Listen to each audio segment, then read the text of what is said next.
کیا آپ نے کبھی سوچا ہے کہ زندگی میں ہمیں وہی لوگ کیوں ملتے ہیں جو ہمارے اندر کے آئینے کی مانند ہوتے ہیں؟ کیا یہ محض اتفاق ہے یا اللہ کی طرف سے ایک نظام ہے جو ہمارے عمل، نیت اور سوچ کے مطابق لوگوں سے جوڑ دیتا ہے؟ یہ ویڈیو آپ کو اس راز سے روشناس کرائے گی جو رشتوں کی دنیا کو سمجھنے کے لیے لازم ہے۔ اللہ تعالیٰ قرآن میں فرماتے ہیں، یعنی کیا نیکی کا بدلہ نیکی کے سوا کچھ اور ہو سکتا ہے؟ یہ اصول صرف عبادت میں نہیں بلکہ رشتوں میں بھی لاگو ہوتا ہے۔ جیسے تم ہو ویسا ہی ساتھی تمہارے نصیب میں آتا ہے۔ ہر شخص کہتا ہے میں ایسا شوہر یا بیوی چاہتا ہوں جو نیک ہو، سمجھدار ہو، وفادار ہو، با اخلاق ہو۔ لیکن کیا ہم خود وہ سب کچھ ہیں جو ہم دوسروں میں تلاش کرتے ہیں؟ کیا ہم خود کسی کی دعاؤں کا جواب بننے کے قابل ہیں؟ رشتے ہمارا عکس ہوتے ہیں۔ اگر ہم خود غرض ہیں تو ہمیں وہی ملے گا۔ اگر ہم نرم دل اور وفادار ہیں تو اللہ ویسے ہی بندے سے ہمیں جوڑے گا، کیونکہ اللہ کا نظام بے حد منصفانہ ہے۔ اللہ تعالیٰ نے فرمایا، یعنی پاک عورتیں پاک مردوں کے لیے اور پاک مرد پاک عورتوں کے لیے ہیں۔ یہ اصول ہمیں بتاتا ہے کہ جس رشتے کی تمنا ہے اس کے قابل خود کو بنانا سب سے پہلے انتہائی ضروری ہے۔ ہم اکثر کہتے ہیں کہ ہم نے خوب دعائیں کی، استخارہ کیا، درود پڑھے، لیکن رشتہ اچھا نہ ملا۔ تو سوال یہ ہے کہ کیا ہم نے خود کو بھی وہ بنانے کی کوشش کی جس کی ہم دعا مانگ رہے ہوتے ہیں؟ دعا کے ساتھ عمل بھی انتہائی ضروری ہے۔ اگر تم چاہتے ہو کہ تمہیں پردہ دار، باحیا، وفادار، دیندار بیوی ملے تو خود بھی نماز پڑھو، حیا اختیار کرو، جھوٹ چھوڑو اور وفادار بنو۔ اللہ تمہیں وہی دے گا جو تمہارے اعمال کے مطابق ہوگا۔ اکثر نوجوان لڑکیاں اور لڑکے صرف ظاہری خوبصورتی، دولت، گاڑی اور سوشل اسٹیٹس کو دیکھ کر ہی فیصلہ کرتے ہیں، جبکہ اصل رشتہ اخلاق، صبر، دینداری اور کردار سے بنتا ہے۔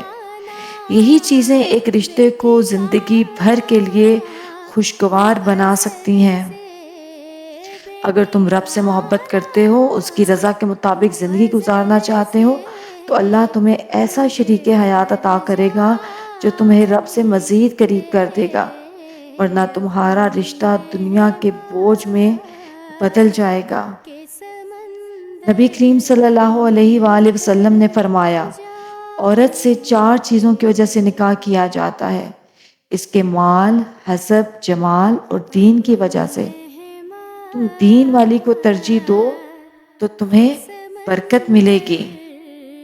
لوگ رشتوں کو صرف قسمت کا کھیل سمجھتے ہیں، لیکن حقیقت یہ ہے کہ قسمت اس وقت بدلتی ہے جب تم اپنی نیت اور عمل کو بہتر کرتے ہو۔ اگر تم اچھے بنو گے تمہاری قسمت میں اچھا ضرور آئے گا۔ اگر تم نے جلد بازی کی، صرف دنیاوی معیار دیکھے، تو تمہیں وقتی خوشی ملے گی مگر دائمی سکون کبھی نہیں ملے گا۔ صبر کرو، اپنی دعاؤں پر یقین رکھو، اللہ تمہیں بہت بہتر دے گا۔ اگر تمہیں دیر سے رشتہ ملا یا آزمائش آئی تو جان لو اللہ تمہیں تیار کر رہا تھا بہتر رشتے کے لیے، بہتر مستقبل کے لیے۔ اللہ آزمائش سے پہلے رشتہ نہیں دیتا۔ تمہارا دل جیسا ہوگا ویسے ہی محبت تمہیں ملے گی۔ اگر دل نرم ہے تو ساتھی بھی نرم مزاج ملے گا۔ دل سخت ہے تو رشتہ بھی بے سکون ہوگا، کیونکہ رشتے روحوں کا میل ہوتے ہیں۔ اگر تم رشتہ صرف رب کے لیے چاہتے ہو تاکہ تمہارے ایمان میں اضافہ ہو تو رب تمہیں ایسا رشتہ دے گا جو تمہیں جنت کی طرف لے جائے گا۔ نیت خالص ہو، عمل نیک ہو تو رشتہ بھی بابرکت ہی ہوتا ہے۔ اگر تم نے پہلے غلط فیصلے کیے، گناہوں میں زندگی گزاری تو مایوس نہ ہو۔ سچی توبہ کے بعد اللہ تمہیں پاکیزہ اور بہتر رشتہ دے سکتا ہے۔ اللہ تو توبہ کرنے والوں سے محبت کرتا ہے۔ تو مایوس نہ ہو، سچی توبہ کے بعد اللہ تمہیں پاکیزہ اور بہتر رشتہ دے سکتا ہے۔ اللہ تو توبہ کرنے والوں سے محبت کرتا ہے۔ تمہاری دعائیں، تمہارے آنسو، تمہاری خاموشیاں، سب کچھ رب جانتا ہے۔ وہ سب کو عطا کرتا ہے، مگر ہر ایک کو اس وقت جو اس کے حق میں بہتر ہوتا ہے۔ اچھے رشتے کے لیے صرف دنیاوی تدابیریں کافی نہیں ہیں، اللہ سے تعلق مضبوط کرنا ضروری ہے۔ سب سے پہلا قدم، روزانہ 100 مرتبہ یا بدودو پڑھیں۔ یہ اللہ کا نام ہے جو دلوں میں محبت پیدا کرتا ہے۔ اس کے بعد یا وہابو ضرور پڑھیں۔ اس کا مطلب ہے عطا کرنے والا، بغیر حساب کے دینے والا۔ اگر آپ رشتے کے لیے پریشان ہیں تو یہ تسبیح روزانہ 100 بار پڑھیں۔ یہ رکاوٹیں ختم کرتا ہے اور غیر متوقع دروازوں کو کھول دیتا ہے۔ حضرت نوح علیہ السلام نے فرمایا، استغفار سے اللہ اولاد، رزق اور رشتہ عطا کرتا ہے۔ روزانہ 100 بار استغفر اللہ ربی من کل ذنب پڑھیں۔ اللہ تعالیٰ آپ کی دعائیں سننے والا ہے۔ روزانہ 41 مرتبہ سورہ کوثر پڑھ کر دعا کریں۔ یہ سورت محبت، شفقت اور خیر کے دروازے کھولتی ہے۔ رشتے کی بندش، ناراضگیاں اور غلط فہمیاں سب دور کر دیتی ہے۔